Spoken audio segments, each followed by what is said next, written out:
Hello, my name is John Griffin Dahman, but a lot of people call me Dr.Leisure. I like to make these short videos in a variety of topics: food, fashion, travel.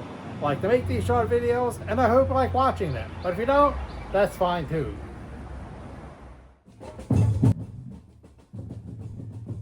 Every year on Mardi Gras morning in New Orleans, something magical happens. Before the loud floats and big crowds fill the streets, the St. Anne's Parade begins in the Marigny neighborhood. It is not a parade with huge trucks or famous riders. It is a people's parade, which means pretty much anyone can join, though the thing leans in heavily towards costuming. Indeed, all you need is a costume, a little courage, and a love for fun. The parade began in the late 1960s. A group of friends wanted to celebrate Mardi Gras in a creative way. They dressed up in homemade, hand-me-down, or store-bought costumes and walked through their neighborhood. As they passed homes and bars, more people joined them. Over time, the small walk turned into a beloved tradition. The parade is named after St. Anne, who in Christian tradition is the mother of the Virgin Mary and the grandmother of Jesus Christ. Though not mentioned in the Bible, her story comes from early writings like the Proto-Evangelium of James. But this parade is not very formal or serious, or maybe a little edgy. It mixes faith, art, and imagination. Some people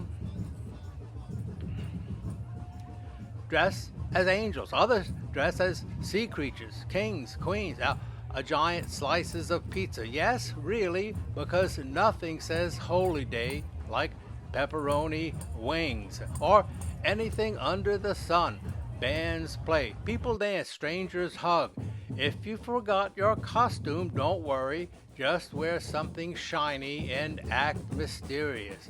If anyone asks who you are, just say, I'm a very rare Mardi Gras superhero, and your superpower is to have a great time. The St. Anne's Parade shows the true spirit of Mardi Gras: creativity, community, and a little bit of joyful silliness. The parade often features unusual, unscripted performances, such as a fully functioning wrestling ring set up on the street, tableaus from paintings or the news, or groups of people dressed as massive cockroaches or swamp creatures. Saints often use the parade to make political or social statements, such as the crew of Arca, which marched with the slogan, Sink the Rich.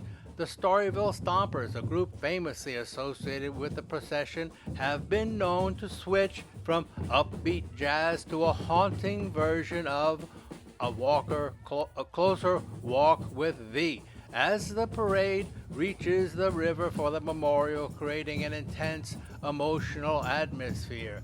One respondent said, "This is about our favorite time in Mardi Gras.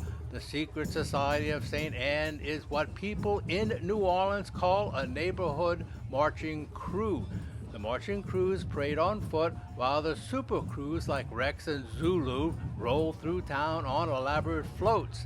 The secret society of St. Anne, formed in the late 1960s, was dreamed into being by designers and artists, many of them gay and living in the bohemian Bywater neighborhood. They hired a band, made costumes of satin and beads or feathers and silver lame. They affixed hula hoops to tall poles and covered them with ribbons, banners to lead the way. In the early years, the St. Anne Parade stopped at the edge of the French Quarter to watch the super crews in their floats. Then came the AIDS crisis, and St. Anne's crew decided to remember friends and lovers who died the previous year by walking to the river. They scattered the ashes of men no one imagined would die so young. Another commentator said, the crew of St. Anne's, also known as the Society of St. Anne or just St. Anne, was founded in 1969 by Henry Schindler, John Newland, and Paul Pochet as a bit of a throwback to the old walking crews that snaked through the French Quarter during Mardi Gras. These crews were driven out of the quarter, and soon after, the large tractor-pulled and electrified floats that now creep along the streets of uptown and mid-city and through the suburbs were created, as the man who would go on to design the floats for the now absent Comus and Momus and the King of Carnival, Rex, Schindler's heart belonged to the purest form of Mardi Gras tradition, and thus St. Anne was born.